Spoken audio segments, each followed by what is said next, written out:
Pretty close. Yeah. Hi. You are. Westborough TV, you ready to go? Okay, thank you.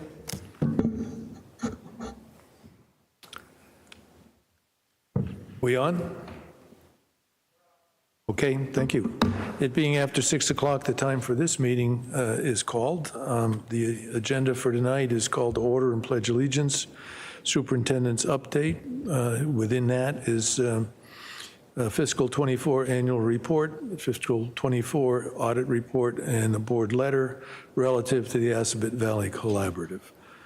A quarterly budget update relative to the fiscal year 25, an AI PD update, which Sarah's here for. So, and then after that, discussion items, review of preliminary school year calendar, citizens' requests, school committee reports, and action items. So with that, all those who can, please rise for the Pledge of Allegiance. I pledge allegiance to the flag of the United States of America, republic for which it stands, one nation, under God, indivisible, with liberty.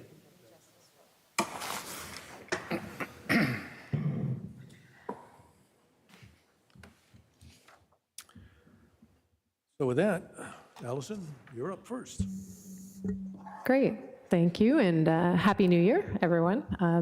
I did want to take a moment before we dive into the agenda proper to just welcome everybody back, but also to acknowledge today we had, I sent out a communication about a cybersecurity incident. You may have heard about it. It's sort of flying around some listservs. Powers School, which is the vendor that we use for our SIS, our Student Information System Management, reported a security breach, and this is sort of a bigger issue than Westborough.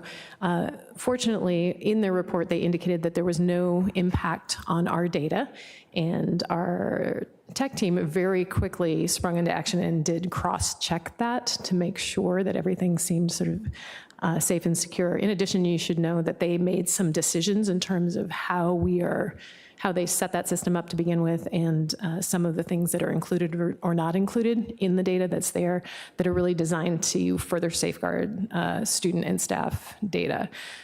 So I hope that information that came out is helpful. I am confident in the team that they are doing everything they can to make sure that we're really, carefully protective of our students and our staff. And so I want to express gratitude toward that department. I thought they were incredibly responsive, kind of all over it today. So if you have questions about it, that is an area that is not my area of expertise. I'm happy to kind of get answers for you, however. Okay, I'll pause. And seeing none, we'll sort of dive on. I have a few kind of business items on the agenda that I've shared with you. The first is a series of documents from Assabet Valley Collaborative. They shared their annual report and audit and letter to the board. Those all came out at the end of the year, this year. These are from 2024, so you may know that I'm not listed on the board of directors. That's because I wasn't on the board of directors in 2024. And I do want to say, although I am new to the board and learning about the organization, I've been really I've been enjoying getting to know both the array of programs that Assabet offers in terms of their special education programming, but also they do some really nice professional development. We've had educators from the district participate and gain a lot from that.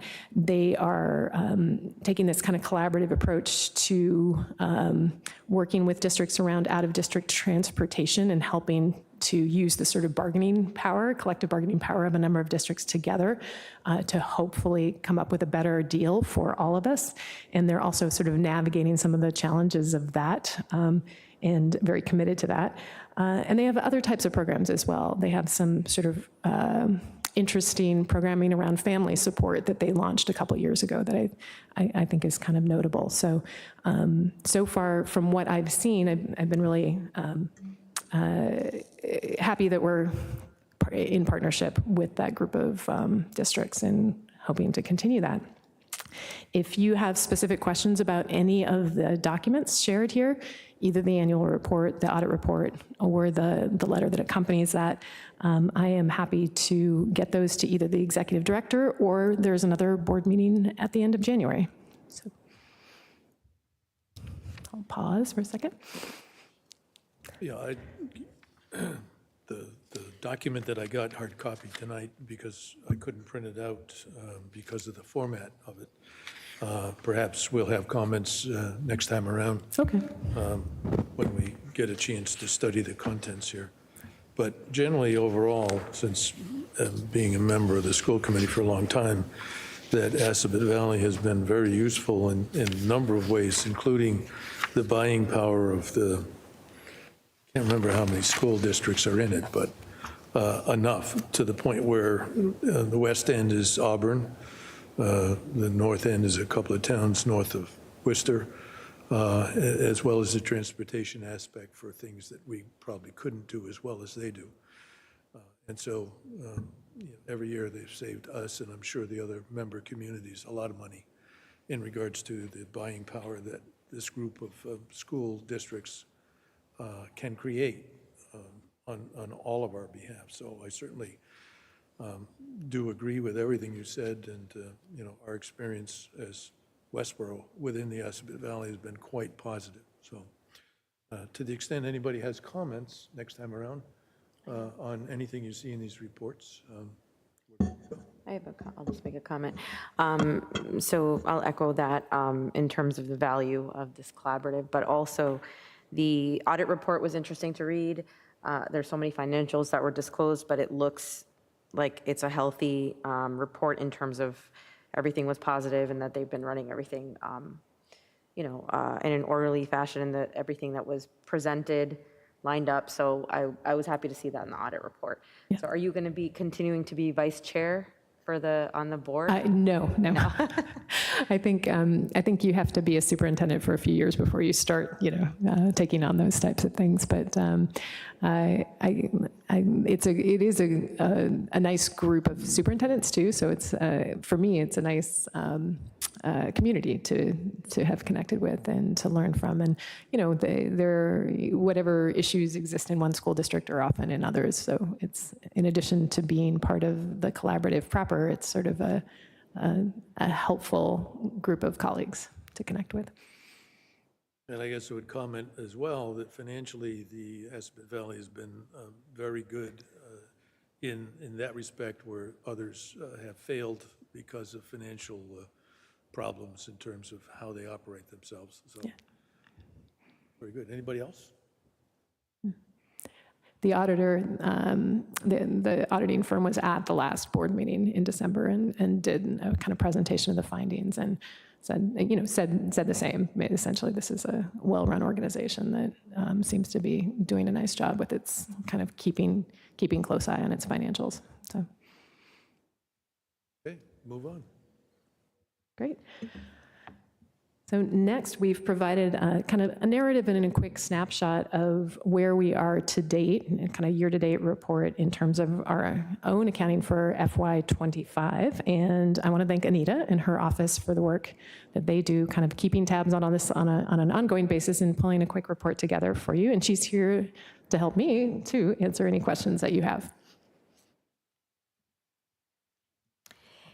In front of you, you can see our budget to actual numbers through January 3rd.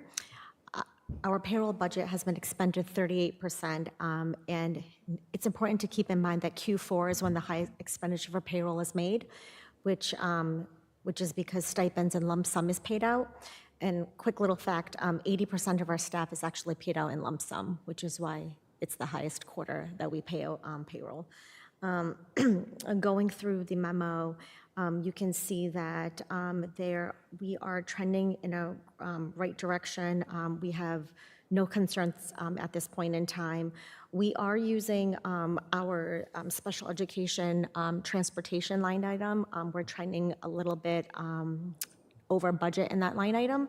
We do have a grant that we received in FY24 that we carried over into FY25, and $258,000 will be transferred into the general fund, into the transportation line item in order to offset that increased amount.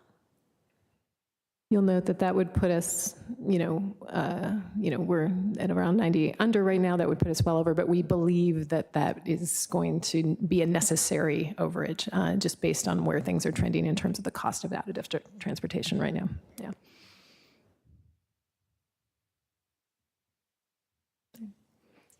Any other questions or? Yeah, can you explain the nature of the deficit relative to Armstrong School? That is mostly because of our click charges. So click charges are each time anyone makes a photocopy or prints anything out, whether it's color or in black and white, we get charged money for it. It's pennies for each and every copy. So we've spoken to staff at that school already. Right now, what it is that it's not currently in the negative, but we have to encumber money so that we know how much they're going to be expending throughout the fiscal year. So they've already been made aware, and we're hoping to decrease that PO. And hopefully next quarter, when we do an update, they will no longer be in the negative because they have controlled their spending.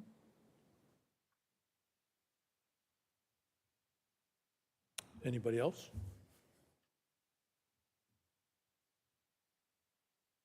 So at this point, obviously the belief is that we will either match the budget or underspend it by the time we get to the end of the fiscal year. Correct, yes. Okay. That's good, since we can't store money. No, it's not good. That is always the goal. Try and land the plane. Massachusetts, it has to be the goal, Yes, because absolutely. other places can run a deficit, but Massachusetts communities cannot.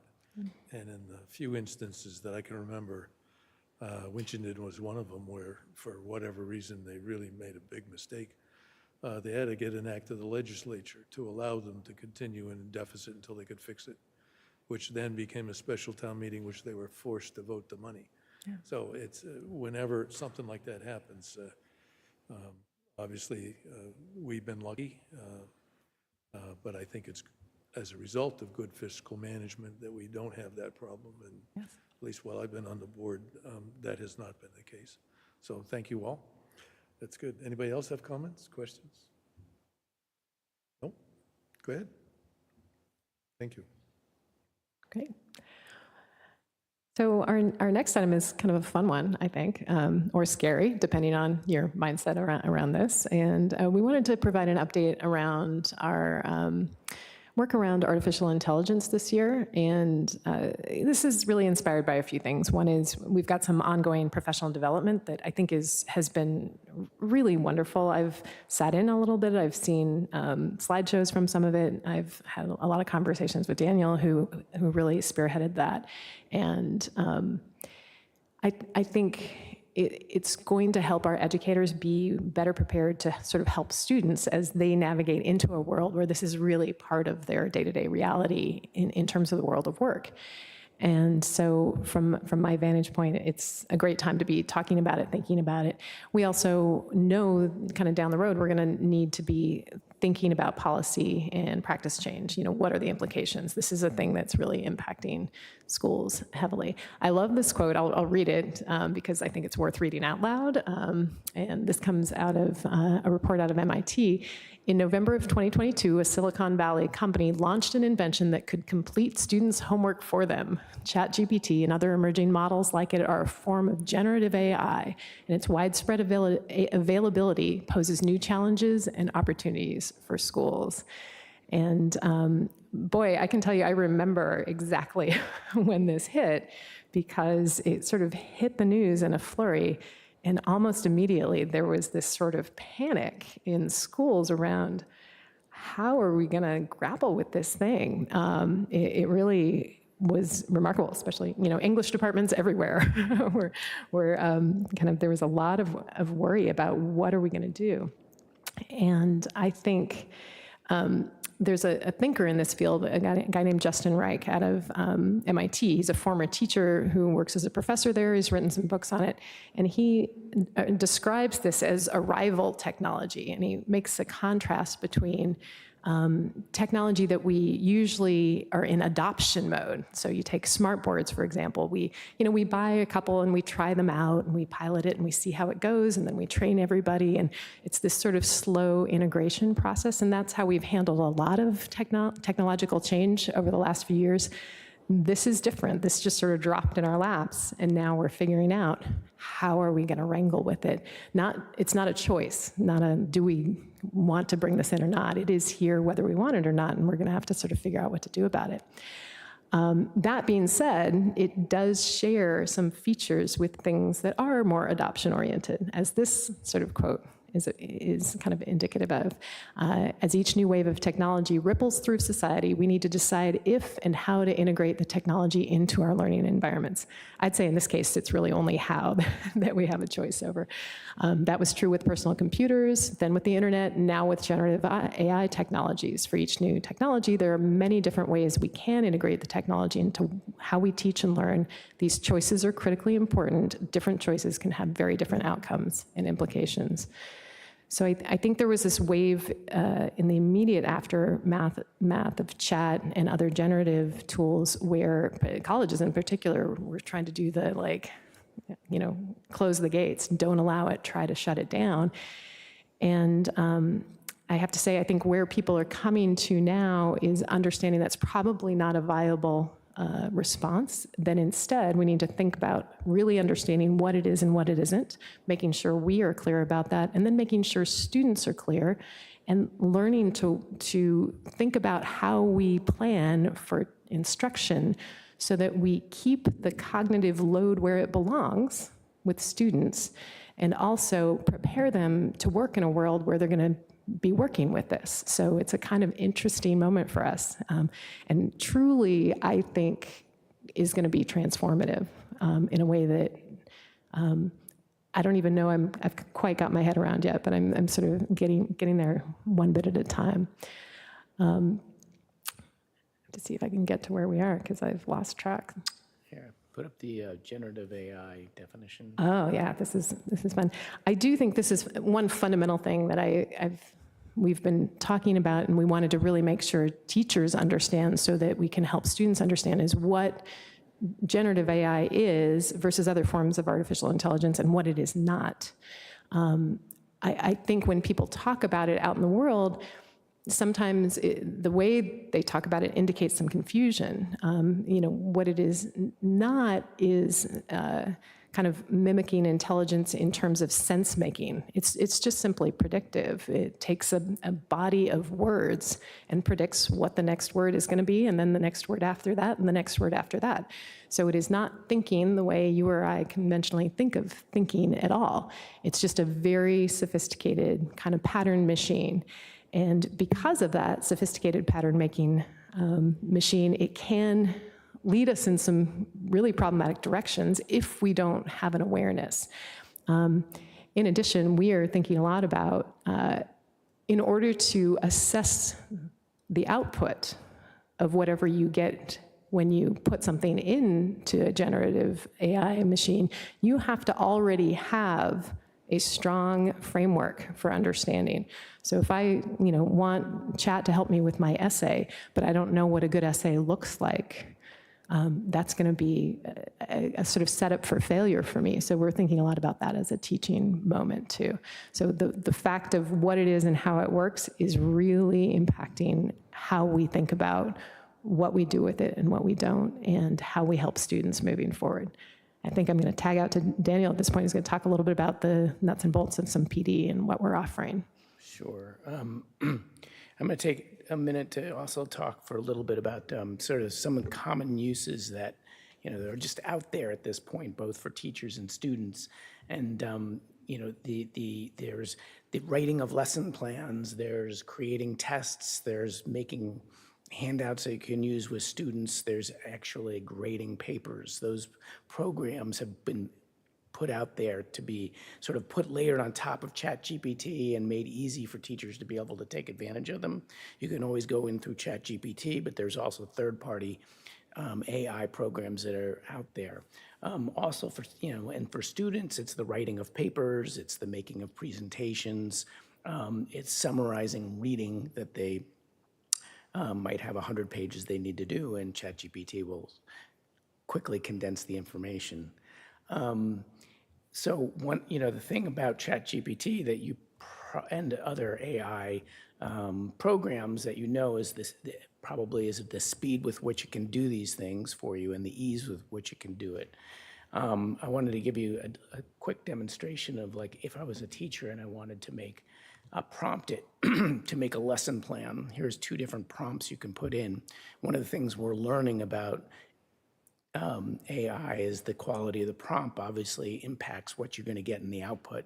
So you could put in a simple prompt like, that I put up here, which is create a lesson about the wildfires in Los Angeles. And that's so general, it's not clear what you want students to learn, but you could easily prompt it with a much more specific prompt, like the second one, which you're looking for an 8th grade lesson. You want it to be interactive. You want it to look at the history of wildfires in California, and you want students to be able to like analyze some data, and you want it to generate some questions that the students would use in their lesson.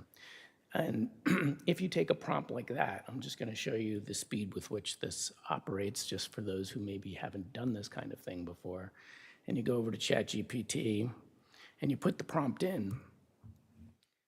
In less than a minute, you'll have your lesson plan. And the quality of the lesson plan, that I looked at when I did it the first time around, it's not that bad.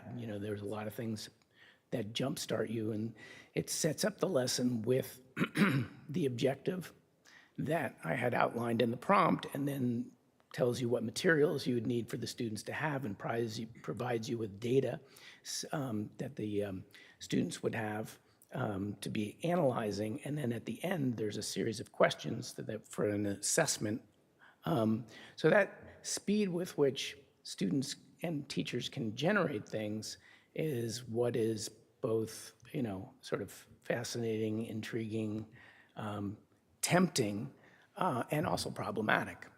And so what our consultant that we're working with this year, his name's Greg Kulewick. He's very, very good at what he does. He's worked with the district in the past on technology issues. And he put together this one particular slide here that I think summarizes the issue that we're up against that Allison already alluded to. And he calls it the AI spectrum of use. And basically what he's showing is, the cognitive load piece that Allison was talking about is how much of the work are the students and the teachers going to be doing versus AI, and how you use AI can vary tremendously. And he creates this scale, basically, where he has the battery fully charged, where for number 1 is like what I just showed you. Like, there wasn't a lot of work. For me, the ownership of the idea, which is the bottom part with the graphs, the bar charts, my idea was very simple, but everything was done by AI. And then he says, well, then you can take some ideas and you can put them in and ask ChatGPT various ideas to generate something for you, but it's a little more sophisticated because you put in a series of ideas. But then you could also formulate, something more, ask it some questions, say, what am I missing? And at this point, there's more cognitive load on the student or the teacher, but the ultimate sort of like really where the students are learning how to use it in a sophisticated way is they create a product maybe and start interacting. They've done the full lesson plan, for example, in the example I gave you. What am I missing in this lesson plan? How could this lesson be better? That's where we really would like our students and our staff to be, right? And all of us to be using it in a way that advances our thinking and not in a way that just does the thinking for us. And so through the professional development, what we're trying to accomplish is getting to the point of the district sort of answering these kinds of questions for us and thinking them through for future in terms of policy and guidelines. So, we want to have a full head-on discussion about the ethics and societal implications of AI. Our staff needs to understand it, and so do our students. The professional development we're doing this year so that our staff are basically grappling with these questions collectively, and there's several different days that Greg is working with all of our teachers in grade 4 through 12. And so, like, what are the biases? How can you use it in a creative way, the tool? What kind of impact is it having on our society? We want our kids to understand that, to understand, basically, where the future seems to be headed here, and, to be critical consumers of what they get from AI and using it responsibly. So those are the goals that we have with the professional development to basically promote conversations around these issues, and where, as a district, the purpose, again, for having this year where we're focused on it with the staff is to get to a place, we've been September through basically March to get to this place of having us be on similar pages in terms of those types of issues, and then start working this spring and into the summer on policy guidelines and recommendations for how we would use AI in the schools and what are our expectations in the academic realm. And then starting in the fall of 2025, we hope to have those targets and guidelines ready to go. So at this point, there's a lot of good conversation that's happening. There's, as Allison alluded to, the classroom teachers are already grappling with this and changing some of their teaching methodologies because they want students to be able to show how their own thinking, and so using computers and always having access to computers now is more problematic than it used to be. And so, like in the English department, there's more writing in blue books and on paper, which they haven't done for years. And the social studies is similar.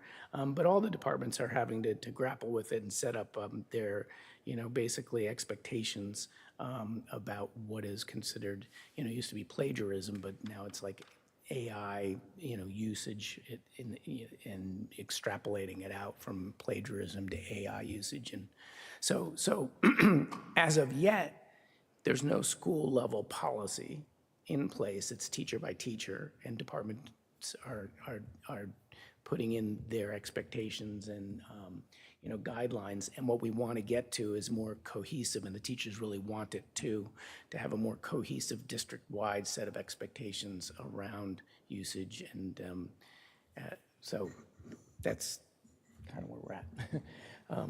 Is there what did I miss, Allison? No, I think that's great. I mean, I do think, kind of looping back to the beginning, from from a long time ago, calculators, Spark Notes, there've always been tools that come out that we have to sort of figure out, where does this tool belong? Obviously, many of those things are incredibly important and useful and allow, if they allow you to help kids get to higher order work more quickly, that's what we want. That's great. But, our job is to kind of figure out when and how to kind of have those in place, but also what are the implications for how we do everything else so that we can kind of keep students learning the foundational skills they need in order to kind of do the analysis and do the kind of work of partnering effectively with this tool, not kind of relying on it. So that's kind of where we're trying to thread the needle here. And it's fun, interesting, kind of scary work, but I hope we'll get to a good place with it. I'll be curious to see how it goes the next few years. So. Comments? Yes, thank you very much. I'm very, very happy that you're taking a district look at it, and you're thinking of implementing a policy. I think this is great. I think I use large language models every day for work, and I have to because otherwise I wouldn't be productive enough anymore. So those language models, I don't think they take jobs, but they might take some jobs, but they really, you have to use them today in a lot of places to stay relevant. And I think, so I'm very happy that the district is is responding to this need. And I think the earlier we teach our kids how to use them properly, the better for them. One thing I hope that we will convey to the kids is that it has been mathematically proven, actually, that these language models will always hallucinate. That's a technical term. Hallucinate, where they start to make up the answer. It's just built into the architecture of those language models. And they usually don't know how to say, I don't know. They will just spit out whatever is most likely answer that you would expect. Yes. So I really like in one of the slides you had those questions. We want the staff and students to understand, and one of them is how to critically evaluate AI claims. And that's very important, but that, they need to understand, to be able to evaluate it, you have to have background knowledge yourself. You have to have that information first. Yes. So I think, teaching our students how this technology works on its own surface and where its limitations, it will help them deal with it. So I think it's great. By the way, summarization can be very bad. Actually, recently BBC, I think, is about to sue OpenAI over some summarization that is showing up on people's phones. So even in those tools in those tasks where it seems like it's pretty straightforward, they can hallucinate pretty badly. So yeah, it's a great tool, but you have to know how to use it. So I'm very happy to see that the district is taking this approach. Yeah. I too am glad that you are digging into this because, of course, it's the direction that society's going. There's no resisting it. It's already in the process of taking over. I'm curious how much difficulty those who are developing or trying to develop the guidelines, how much difficulty they're having in coming up with strong guidelines, because let's say there is, that the use of AI is prohibited on certain assignments. There's basically no way of knowing whether a student has used it or not. And, well, given that, there's no way of defending a policy or a guideline, and you've likely been following the case in Hingham, Right. where the parents have sued the school Right. because they suspected the student of using AI, and the school had no way of proving that AI was being used, and so they sued the school. They claimed that this got him rejected from MIT, and so they were asking for damages that amounted to how much he would have earned had he gone to MIT. I mean, just ridiculous claim. They ended up recently losing the case just a few days ago. So I'm curious how, and this is something I'm wrestling with in my own work, how at this point you think you can move forward in developing concrete guidelines and policies that are manageable, demonstratable, and to what extent you just have to accept that AI itself can be the tool that can be incorporated in a way that it becomes a tool to help teach students. So for instance, I've played around with it and had it, I've had it write a number of essays for me. And then I have assessed the essays, and it can do no better than a B-. Even if I ask it to do a PhD level essay, it still consistently comes out at a B-. And that's even in the absence of hallucinations. Yeah. And so, giving those essays then to students and saying, look, this is B- work. What makes it B- work can be used as a tool to help them learn. Sure. Because there's really, seemingly there's no alternative way to that, because we won't be able to prove whether they used it or not. And so just kind of embracing the beast already, and and showing students just how poor the work that it produces is, even though it can increase productivity. But I've asked it to cite a number of works that are in a particular field, and it just creates citations that have never existed. And and students won't know that. It's one of the tells. So I'm kind of curious where things are in the discussions that the schools are having, if you are privy to any of those conversations. We're putting, truthfully, not until the spring are we going to engage systematically in this. And what I would say at that point, it'll be like an exercise in collecting what other, studying a little bit what other districts have done. And I appreciate what you're saying about, that there's some of it's mediocre at this point, but that's going to change.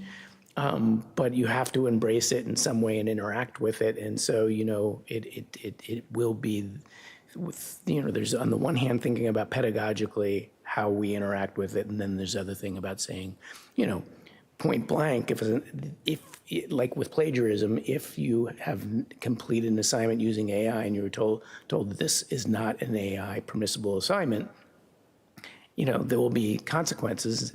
To your point, though, it's not always going to be easy to prove it, but there are cases definitely where students are handing in things that are beyond their capacity from what we know.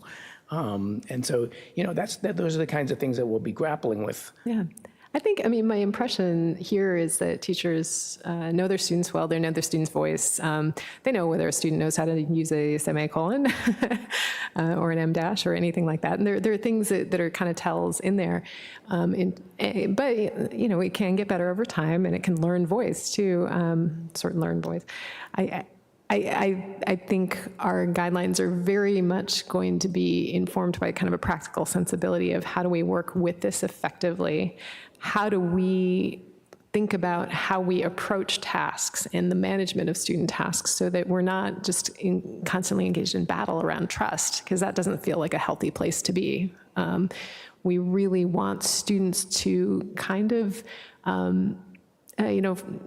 fall in love with their own voice and really have a lot of pride in what they can think and they can generate, and to not lose that when they're also using this tool as a sounding board. So I think it's a really interesting moment. How do you kind of find a way to kind of keep a sense of, I'm the one in charge, I'm the one doing the thinking.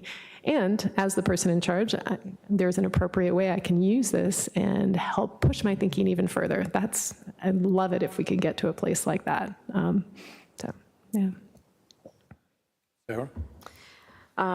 So one thing is, I do really appreciate the work you guys are doing to tackle this, and I know that it's, oh boy, it's a big web of, very challenging. I don't know if you've been dealing with on the ground sort of things on a daily basis happening, but I also like the approach of not only coming at it from, how the students would be utilizing this, but also from the teacher's perspective, and trying to address it from that perspective, because it's not, I don't think that, there's going to be a healthy use for it on both sides, and it could be abused on both sides as well. And I think that that's going to have ramifications for everybody, negative ramifications if it's not used properly from the instructive side as well. So I do appreciate that you guys are looking at it from that side. And I really like Steve's idea. I think that that's great. If you really found it, B- essay AI, I'm pretty, wow, you must be, because the ones I've seen it make are pretty good.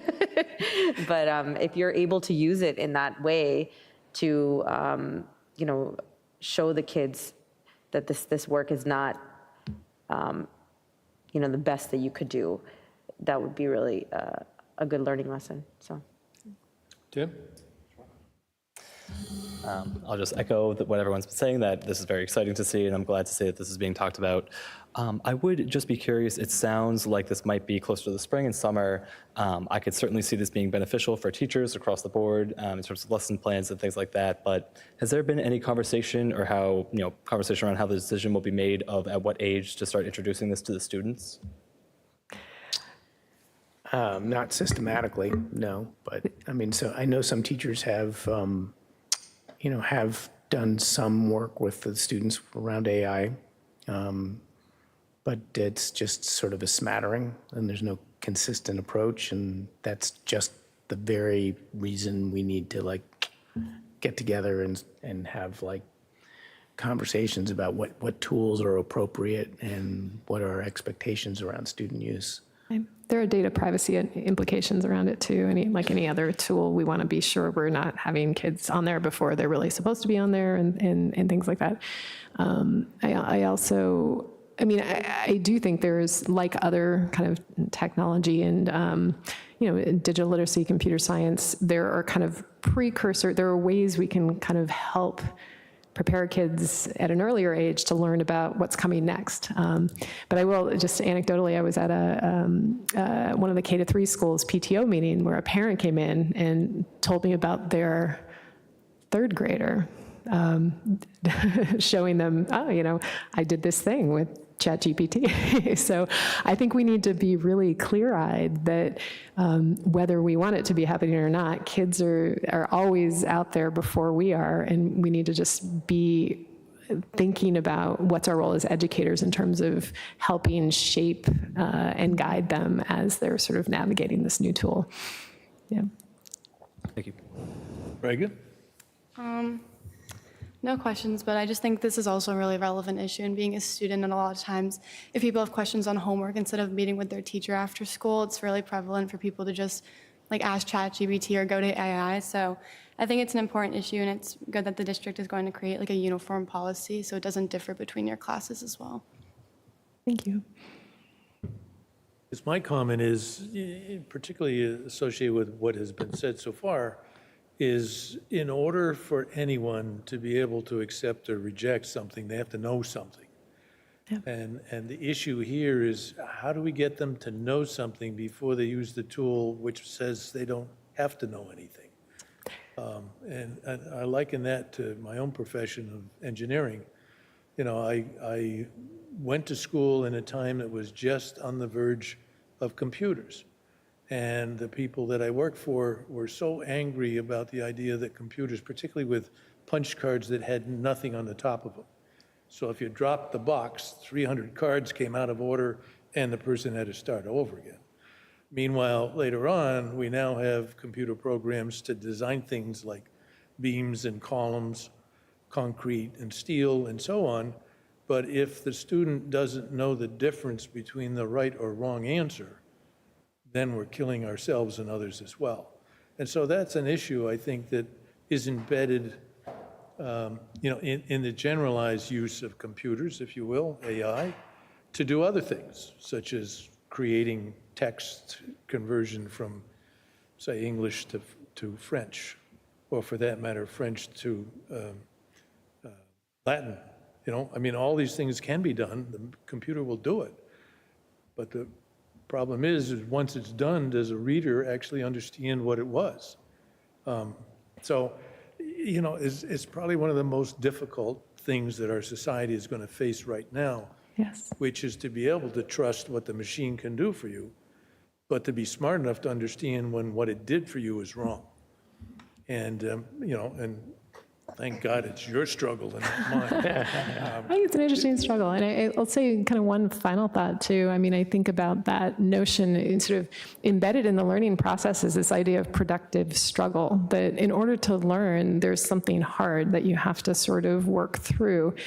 And the fact of having done that does something to you as a person too. So above and beyond the actual content that you now know something about yourself.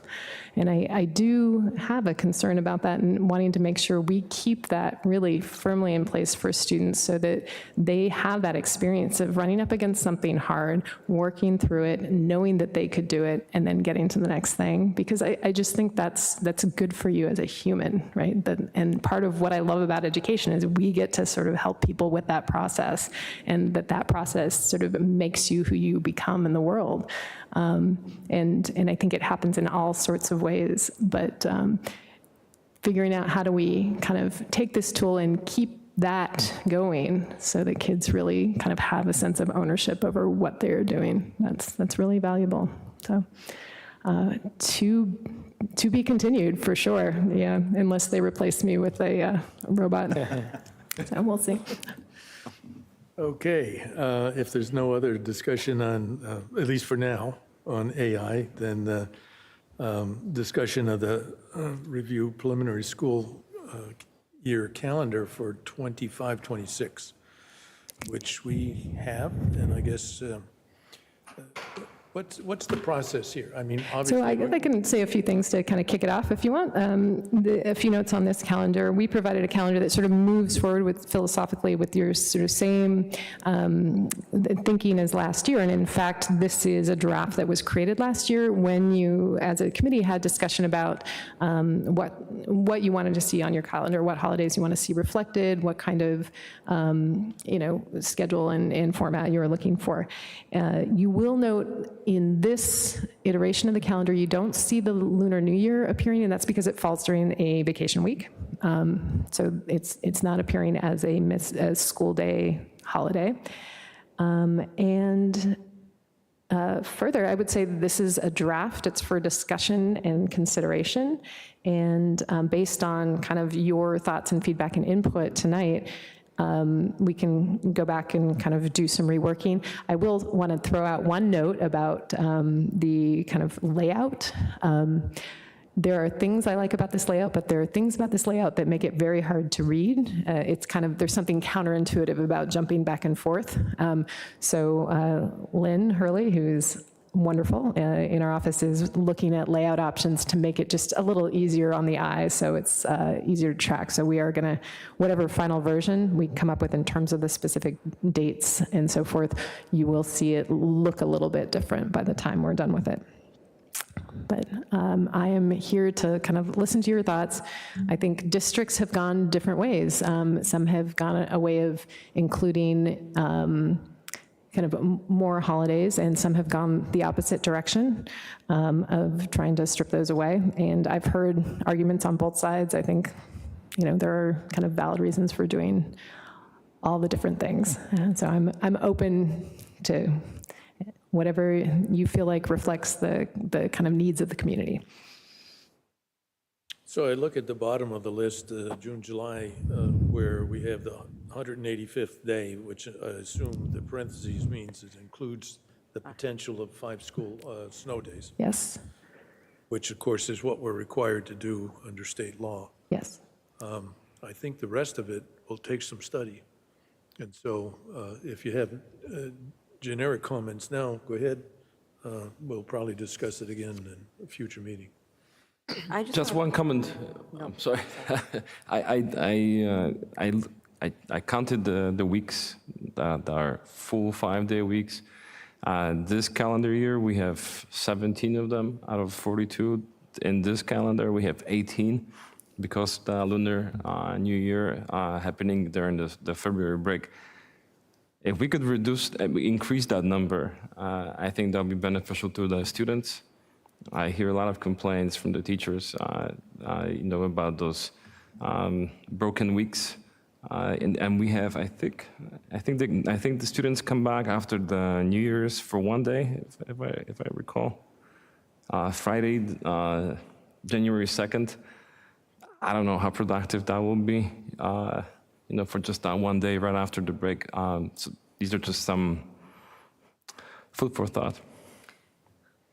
I was going to actually comment on the December break this year as well. For 2025, it's interesting because it's also, you've basically just got 1 full day the week that starts vacation, because the 23rd is a half day always, and then you've got 1 day the following week. So my concern, productivity is certainly, questioned, but also what the response is to that in terms of do people try and take both of those days, and how has it been so far? I know that you sent out a letter recently, and because this has been a concern of yours, before and after holidays and how that's handled. Yeah. But I'm curious because this is one of those holidays now where you'd have 2 straggling days, sort of. Yeah. One thing I could certainly do and kind of come back with is some data on our school attendance on the days that are those sort of like straggler days adjacent to holidays, just so you have that to look at as a factor to consider. And I don't know if this is even within our, purview, but has there ever been any discussion or about potentially giving a longer December break and eliminating one of either the February, I know this is bad that Yes. I'm even mentioning it, but the February or the April break? I've heard a lot of people, say that they would prefer to have something like that. And I'm just curious if it's ever been considered and if it's, what the feedback for that is, given that, I also think that that breaks up your continuity as well to have these vacations every, 2 months, so. Well, the answer to that is yes. It has been discussed many times. The feedback has always been negative, don't do it, in part to the extent that we tried to do it. One of the issues here, of course, is that we are mandated to have 180 school days. And therefore, with all the other things that happen, including the holidays, not only breaks, but the holidays as well, for various religious reasons, we're sort of stuck with what we see, which is a patchwork of red all over the place. A big issue around that particular item, Sarah, is if we get ourselves out of alignment with other districts, we are going to have a hard time staffing because if our staff have vacations that are different than their home communities where their own children are in school, it kind of that could be a very hard thing to navigate. Yeah, I would say that, but I would also say that I've heard so much about this that I think that, people may also follow suit, because I think that it's in relation to what the rest of the country is doing. It's a little bit, it's It is. very northeastern. It is very northeastern. New England sort of thing to have these 2 extended holidays that come in the middle of these months and then have a much shorter December break, or perceived to be much shorter, which I think that would give, especially given, just to speak a little bit to the demographic of our community, and some of the challenges we face is that people go on extended holidays because a lot of them are going back home, which Right. is, not here, and it's abroad, and it's very challenging for those people to be taking out time, just a week of any particular week, so they really only have the summer holidays to choose from. And then, yeah, so just sort of throwing that out there, I'm not sure. Tim? No comments at this time. Thank you. Well, as I said, I think studying this has always been something that comes up as people look at this and figure out, what day is this and that, and, what might be happening in the school or not happening in the school based on what day of the week or what period of the month and so on. So I guess with that, unless there's no more comments tonight, then we'll revisit this in a couple of weeks and see what feedback we get from the public. I assume this will be posted shortly. Yeah, Okay. absolutely. It's already posted. So we do welcome comments in that regard. And those comments can be submitted to the school website, which is the General School Committee email address. So with that, we can move on, which in this case is citizens' requests. Start with Yakub. I am a Excuse me, citizen. citizens' request. Is anybody here wishing to speak to the school committee? Seeing none, then we will then move on and do school committee reports. Thank you, Yakub. Yes. Just a quick little note that last week, Tim and I met with the principal of high school with Brian, and we had a conversation about the students going into the Assabet Valley High School, and especially those who don't make it. And we just discussed certain ideas how to facilitate those students in particular who don't make it to the high school at Assabet, but are leaning towards that kind of future. So I don't have anything more to report yet. There's a lot of ideas floating around. I hope to come back with something more concrete in the future. Can you speak a little more to that? What was the reason why, quote unquote, they're not going to Assabet? There is a higher interest in attending the Assabet Valley High School than there are open seats, and so they have to participate in a lottery. And I think that number is so we didn't get the actual numbers. I think we're still waiting on the actual data year by year, how many students wanted to get into Assabet, how many did not make it, but. The reality is, so theoretically, they're supposed to be able to get back to it. I mean, to reapply to Assabet Valley, let's say after the 9th grade. But in practice, it never happens. So if you don't make it in the freshman year, you're pretty much stuck with the regular high school, which is a great school, but not for everybody. I mean, there are some students that are interested in a different route, and so. Well, the reason why I question you on that is because we are a member of the Assabet Valley community, and we pay a fairly large amount for a number of students. And that budget hits the town's budget every year. So, number one, I would ask that you review the contract that we have in regards to our membership at Assabet and find out why we have been penalized in recent years to pay more for less students. And so the issue of there being a lottery is very confusing to me under the circumstances of paying for slots there that in fact we're not allowed to use. So please find out what's going on there. I think it's a very good school. I've certainly, as I mentioned many times, I've taken courses there that are skill sets, if you will, including welding and some other stuff, machining as a machinist.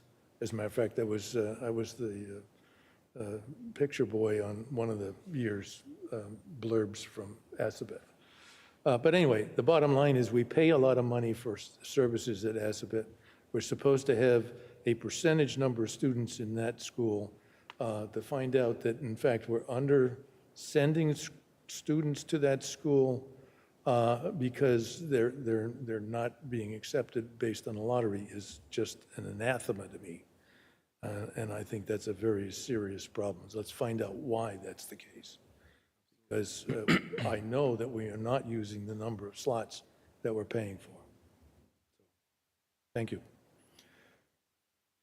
Thanks for asking. Steve? Nothing to report tonight. Nothing to report tonight. Tim?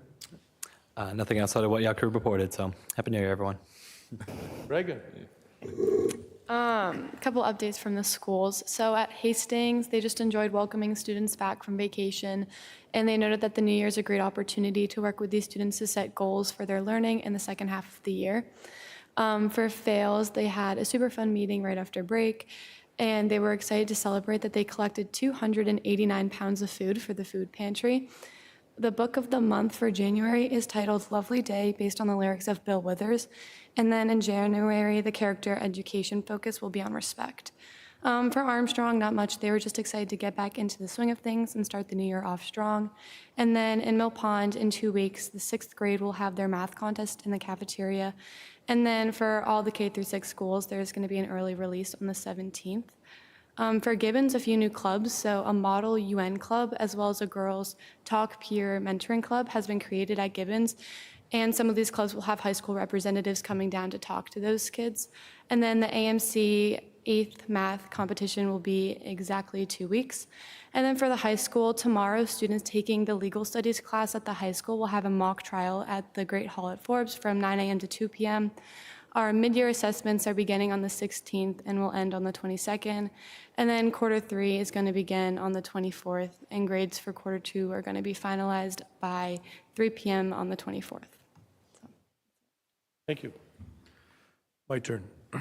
At the last meeting, and actually a few before that, I mentioned that, in fact, the school building committee relative to Fails had been working with our consultants to file a request to the IRS for repayment of 1/3 of the cost of the geothermal system at Fails. We were successful in that. The IRS accepted our application, and the money has now been received by the town. Interestingly enough, because it did come from the Inflation Reduction Act, it's my understanding that the money has to be used to reduce the debt that exists relative to our borrowing for the construction of the field school. But nonetheless, that's less money that the town taxpayers will have to pay to pay off the indebtedness relative to fields. But I was told by the town treasurer the number is around $1.8 million.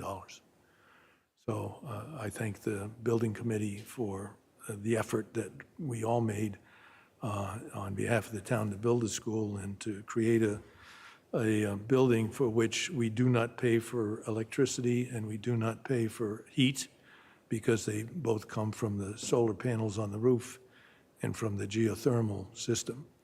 And since we have excess electricity, the pumps for the geothermal are included in that. So anyway, I hope everybody enjoys that Christmas present. Getting anything back from the IRS is really great. Thank you.